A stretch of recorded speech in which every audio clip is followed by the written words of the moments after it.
नमस्कार। बड़ी खबर उन लोगों के लिए जो पहली बार एसआईपी शुरू करने की सोच रहे हैं।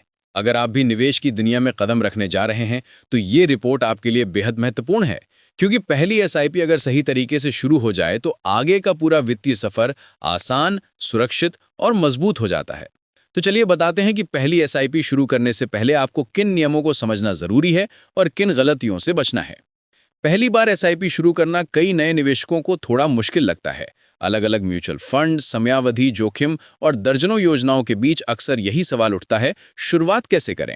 लेकिन वित्तीय विशेषज्ञ साफ कहते हैं कि सही जानकारी और सही चयन के साथ एसआईपी लंबी अवधि में संपत्ति बनाने का सबसे आसान और भरोसेमंद तरीका है। आजकल युवा कमाने वाले ही नहीं बल्कि छात्र भी भविष्य को सुरक्षित बनाने के लिए एसआईपी की ओर तेजी से बढ़ रहे हैं। ऐसे समय में सही फंड चुनना पहले से कहीं ज्यादा जरूरी हो गया है। तो एसआईपी कैसे शुरू करें? फाइनेंशियल एक्सपर्ट हर्षवर्धन रुंगटा बताते हैं कि नए निवेशकों को शुरुआत में बस 3 बातों पर ध्यान देना चाहिए, क्योंकि पहली एसआईपी का अनुभव जितना अच्छा होगा, निवेशक उतने ही आत्मविश्वास के साथ आगे बढ़ पाएंगे। पहली एसआईपी से पहले तय करें ये 3 बातें।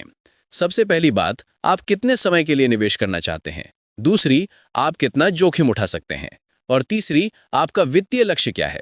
लक्ष्य चाहे उच्च शिक्षा हो, शादी हो, घर खरीदना हो या फिर रिटायरमेंट, फंड उसी आधार पर चुना जाता है।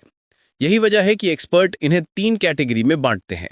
अगर आपका लक्ष्य शॉर्ट टर्म है, यानी 1 से 3 साल का, तो डेट फंड आपको ज्यादा स्थिरता देगा। मीडियम टर्म लक्ष्यों के लिए हाइब्रिड फंड सबसे बेहतर माने जाते हैं। और अगर आपका लक्ष्य लंबी अवधि का है, 5, 10 या 15 साल, तो इक्विटी फंड सबसे अच्छा विकल्प बन जाते हैं। युवाओं के लिए खास बात यह है कि उनके पास समय की सबसे बड़ी पूंजी मौजूद होती है, और समय जितना लंबा, कंपाउंडिंग का फायदा उतना ही बड़ा, यानी पैसा खुद ब खुद तेजी से बढ़ता जाता है। एक्सपर्ट की सलाह। रुंगटा साफ कहते हैं, चाहे एसआईपी की शुरुआत सिर्फ 500 रुपए से ही क्यों ना हो, एक फाइनेंशियल एडवाइजर से सलाह जरूर लें, क्योंकि सही मार्गदर्शन आपको यह समझने में मदद करता है कि किस फंड में कितना जोखिम है, कौन सा फंड आपके लक्ष्य को पूरा करेगा और आपके निवेश की पहली शुरुआत कितनी सुरक्षित बन सकती है।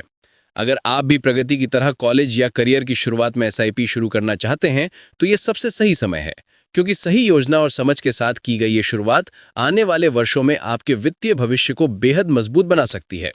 तो पहली एसआईपी शुरू करने से पहले इन 3 बातों को जरूर याद रखें: समय, जोखिम और लक्ष्य।